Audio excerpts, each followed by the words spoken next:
Is there a quarterback in the upcoming draft that, because you didn't think necessarily Richardson be a good fit with Carroll and the old, that would be a good fit with the Grubb spread style system?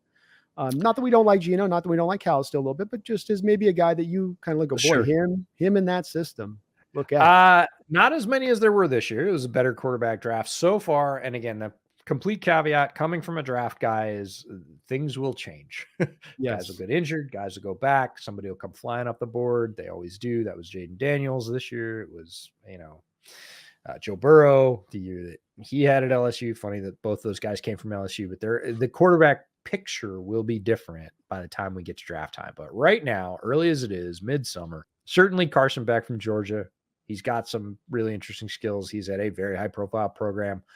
He is the presumptive leader in the clubhouse for the next year's quarterback class.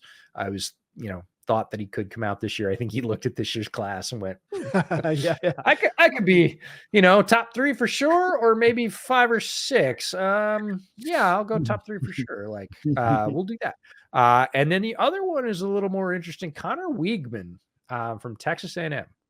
Now, he, like AR, had a sort of just virtuosic sort of first month, got hurt and got shut down. So had this real burst at the beginning of the season for Texas A&M. People went, whoa, this could be the guy that's flying up boards a little bit like Jalen Daniels was, but got hurt. Now he's coming back. Very similar situation to AR in Indy, just in college.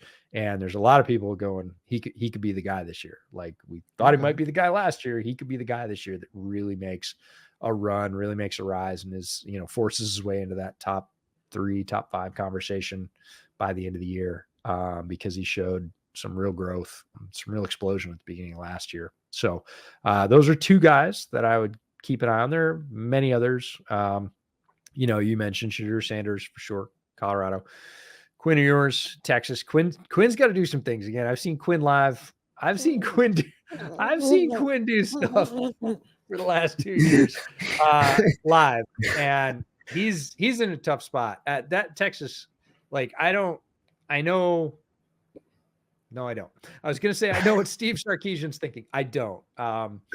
Steve Sarkisian's in a tough spot. He's got, the presumptive starter of the future in Arch Manning there, and everybody has been hammering since Arch committed that he was going to be the starter. He had a very good, number 2, and when it became clear that he was not going to be able to compete and that Quinn was the guy, he transferred out, which is what happens. So he had 3 really good quarterbacks. Quinn is the guy going in this year. That's what they're saying. I feel like his leash might not be very long. Texas fandom is it's a cauldron, and it's not going to go super well if the first month of the season does not look good for Texas. Again, they achieved new recent heights for them in their program last year, and the demand is going to be more and better.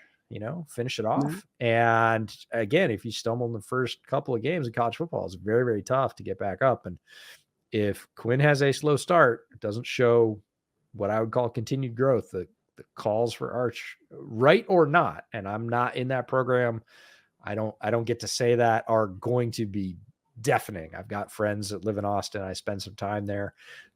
It's going to be as loud as it gets in college football.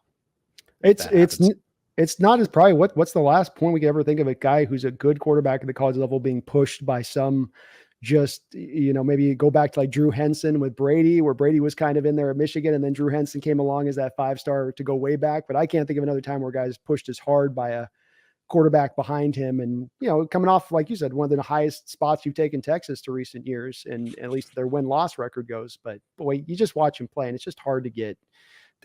It doesn't seem a lot there, EJ. I mean, there's a lot there, but there's a lot there for college, and that does not always translate. And Quinn has some things he needs to do, especially from a consistency standpoint, that if he does not do, he will not be a successful NFL quarterback. I'm not saying Quinn Ewers will not be a successful NFL quarterback. I'm saying he has to move from where he is to a different place. And he's kind of stalled out on that front. He makes lots more plays and his game has evolved in a lot of ways, but from a consistency standpoint, which is so necessary in the NFL because you're going to get less chances and those chances are going to be thinner. The windows are going to be smaller. All the throws are going to be more difficult. It's harder to sustain drives, blah, blah, blah. Like everybody knows that. It's a big jump. And if you're struggling to do that in college, I don't care how talented you are.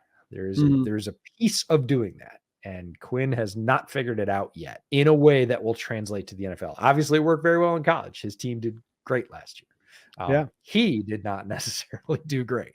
And going to the next level, it is tough to project, like you say, to look at Quinn Ewers right now and say, without some serious movement, which guys can make in a lot of ways. We've seen it from, like I just mentioned, a lot of quarterbacks that made big jumps.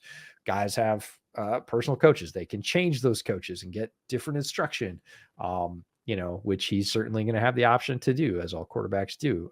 He could land in a pro situation where somebody is absolutely smitten with his skills and believes that they can fix him, because all coaches believe that.